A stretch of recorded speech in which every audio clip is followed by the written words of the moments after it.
Subscribe खालामनानै technical बड' YouTube चेनेलखौ आरो घन्टा आइकनखौ दबायनानै आं गोदान भिडिअनि आपडेट्स मोननो थाखाय। Hello friends, good morning. This is Roman. Welcome to my Technical Bodo YouTube channel. खुलुमबाय लोगोफोर, आंनि मुङा रमेन टेक्निकल बड' YouTube चेनेलाव आं नोंथांखौ बरायबाय।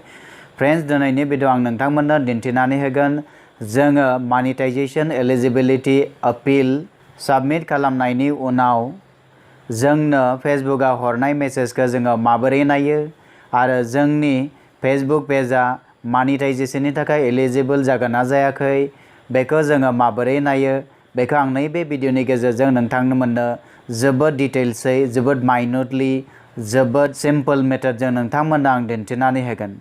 भिडिअखौ नोंथाङा जोबजासिम नाय आरो स्किप दाखालाम। नाथाय जागायनायनि आगोल आं नोंथांखौ खावलायनो नागिरो, नोंथाङा जुदि आंनि चेनेलखौ दासिमबो साबस्क्राइब खालामाखैबा साबस्क्राइब सोदोबाव थुनानै नोंथाङा बेखौ साबस्क्राइब खालामनानै लायो जेन आरो लोगोसे बेल आइकनाव दाबायनानै हो जाहाथे आंनि गोदान भिडिअनि नटिफिकेशना नोंथांनिसिम मोनहैबाय थायो।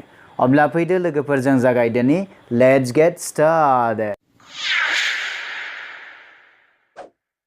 फ्रेन्ड्स, आं थांनाय 26 अगस्ट 2018 आव आङो आंनि फेसबुक पेजनि थाखाय मनेटाइजेशन एलिजिबिलिटी अपीलनि फर्मखौ आं साबमिट खालामखांबाय।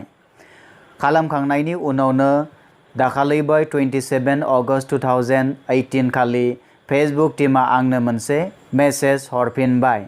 नैबेनो जाहैबाय आंनो फेसबुकआ हरनाय मेसेजनि स्क्रिनशटनि मोनसे नुथाय आरो बे मेसेजाव बिथांमोना फोरमायनानै हरदों जे आंनि फेसबुक पेजआ मनेटाइजेशननि थाखाय एलिजिबल नङा आरो आंनि फेसबुक पेजआ मनेटाइजेशननि थाखाय एलिजिबल नङिनि जाहोना जाहैबाय आंनि फेसबुक पेजआ दासिमबो 1 मान्थ पुराना जायाखै। नाथाय लोगो, नोंथाङाबो जुदि नोंथांनि फेसबुक पेजनि थाखाय मनेटाइजेशननि अपीलखौ नोंथाङा साबमिट खालामखांबायब्ला नोंथाङाबो जुदि बेबायदि मेसेज मोनदों जे नोंथांनि फेसबुक पेजआ मनेटाइजेशननि थाखाय एलिजिबल नङा, अब्लाबो नोंथाङा मा जिंगासिनो नाङा, नोंथाङा दुखु दाखालाम। मानोना नोंथाङा 1 मान्थ जानायनि उनाव गोदानै नोंथाङा बे फेसबुक पेजनि थाखाय नोंथाङा मनेटाइजेशन एलिजिबिलिटी अपीलखौ नोंथाङा खनसेबाव साबमिट खालामनानै लानो हागोन आरो साबमिट खालामखांनायनि उनाव नोंथांनि फेसबुक पेजआ जुदि एलिजिबल अब्लानिया नोंथांनि पेजआ मा जागोन, मनेटाइज्ड जागोन। आरो फ्रेन्ड्स, नोंथाङा नोंथांनि फेसबुक पेजनि थाखाय मनेटाइजेशन एलिजिबिलिटी अपीलखौ नोंथाङा साबमिट खालामखांबाय आरो दासिमबो नोंथाङा जुदि फेसबुकनिफ्राय मेसेज मोनाखै एबा मेसेज फैदोंब्लाबो नोंथाङा बबेयाव मेसेजखौ नायो, जुदि दासिमबो नोंथाङा मोनथि मोनाखैब्ला अब्ला बे भिडिअखौ नोंथाङा नायबाय था, जोबजासिम नाय, आं बेयाव जोबोद मोजाङै दिन्थिनानै होगोन। अब्ला फैदो लोगोफोर, जों नायना लानि जोङो माबोरैहाय फेसबुकआ हरनाय मेसेजखौ जोङो माबोरै नायो। नोंथाङा बे खामानिखौ मावफुंनो थाखाय नोंथाङा मोनसे लिंकआव थांनो नांगोन। नैबे जाहैबाय मोनसे लिंक आरो बे लिंकखौ आं आंनि नैबे भिडिअनि डिस्क्रिप्शननि सिङाव मोनसे लिंकआव होनानै दोनदों। नोंथाङा बेवहाय थुनानै नैबे लिंकआव नोंथाङा थांनो हायो। अब्ला नोंथाङा गिबियावनो नैबे लिंकखौ थुनानै होगोन।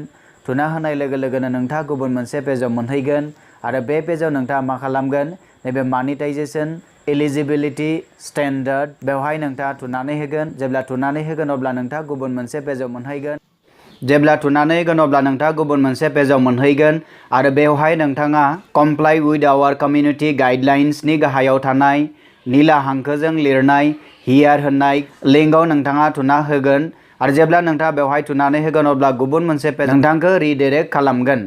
बे पेजावनो नोंथाङा आगसिथिंजाय नोंथांनि मेसेजखौ नुनो मोनगोन आरो बे मेसेजखौ नोंथाङा मोजाङै नायनो थाखाय नोंथाङा गिबियावनो नोंथांनि मबाइलखौ अट' रटेशन एबा लेन्डस्केप भिउ मडखौ नोंथाङा अन खालामनो नांगोन।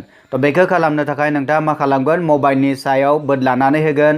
बेनि उनाव नोंथाङा मा खालामगोन, बेवहाय नैबे पर्ट्रेट होनाय अपसनाव नोंथाङा थुना होयोब्लानो अट' रटेशना बेयो अन जागोन। बेनि उनाव नोंथाङा मबाइलखौ लेन्डस्केप मडआव फिदिंनानै होगोन, अब्लानो नोंथांनि मबाइलनि भिउआ लेन्डस्केप जागोन। नैबे नुनो मोननाय मेसेजानो जाहैबाय फेसबुकनिफ्राय फैनाय मेसेज। बेवहाय नोंथाङा लिरनाय नुनो मोनदों, हाय Ramen, to be eligible for monetization features, your page must have an established presence for at least 1 month. तो बेनि ओंथिया मा बुंनाय जादों जे मनेटाइजेशननि थाखाय एलिजिबल जानो थाखाय एटलिस्ट जोंनि फेसबुक पेजआ एटलिस्ट 1 मान्थ पुराना जानाया जोबोद गोनांथार। अब्ला नुनो मोनबाय नोंथाङा आंनि फेसबुक पेजआ दासिमबो मनिटाइजेशननि थाखाय एलिजिबल नङा। दानिया खोथाया जाहैबाय जों दा मा खालामगोन। थ' नोंथाङा जेबो जिंगासिनो नाङा। जुदि नोंथांनि बेलायावबो जुदि बेबायदि जायो अब्ला नोंथाङा मा खालामगोन। थ' नोंथाङा जेबो जिंगासिनो नाङा, मानो होनोब्ला नोंथाङा 1 मान्थ जाखांनायनि उनाव नोंथांनि फेसबुक पेजखौ नोंथाङा मनिटाइजेशननि थाखाय मनिटाइजेशन एलिजिबिलिटि अपिलखौ अगेन नोंथाङा अनलाइनै साबमिट खालामफिननो हागोन। थ' बेनिखायनो नोंथाङा जेबो गिनो नाङा। अब्ला नोंथाङा बुजि मोनबाय आंनि बे भिडिअखौ नायनानै जोङो माबोरैहाय जोंनो फेसबुकआ हरनाय मेसेजखौ जों माबोरै नायनानै मोन्थि मोनो जे जोंनि फेसबुक पेजआ मनिटाइजेशननि थाखाय एलिजिबल नंगौना नङा। फ्रेन्ड्स, उननि भिडिअ आं नोंथांमोननो मोनसे भिडिअ लानानै फैगोन आरो बे भिडिअ नोंथांमोननो दिन्थिनानै होगोन जोंनि मनिटाइज जानाय फेसबुकआव जों माबोरैहाय फैसा अर्न खालामगोन, मा सिस्टेमाव जोंनियाव फैसाया हाबगोन।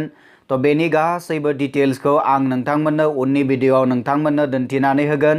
नोंथाङा नायबाय था आंनि टेक्निकल बड' इउटुब चेनेल। आरो बेनि अनगायैबो नोंथांमोननो उननि भिडिअ आं नोंथांमोननो मोनसे भिडिअ लानानै फैबावगोन आरो बे भिडिअ नोंथांमोननो दिन्थिनानै होगोन जोंनि फेसबुक पेजाव जोङो मा रोखोमनि भिडिअ आपल'ड खालामोब्ला बा मा रोखोमनि कन्टेन्ट जोङो बेवहाय पस्ट खालामोब्ला जोंनि कन्टेन्टआ मनिटाइजेशननि थाखाय एप्रोप्रिएट बा सुटेबल जागोन। बेनि सायाव नोंथांमोननो मोनसे डिटेल्सै फोरमायनाय मोनसे भिडिअ लानानै फैगोन। बेनि थाखायबो नोंथाङा नायबाय था टेक्निकल बड' इउटुब चेनेल। अब्ला लोगोफोर, उननि भिडिअ नोंथांखौ लोगो मोननायनि मिजिंजों दिनै एसेयावनो फोजोबनाय जाबाय। गोजोन्थों, हेभ ए नाइस डे। जै आफा बोराइ बाथौनि। बाय।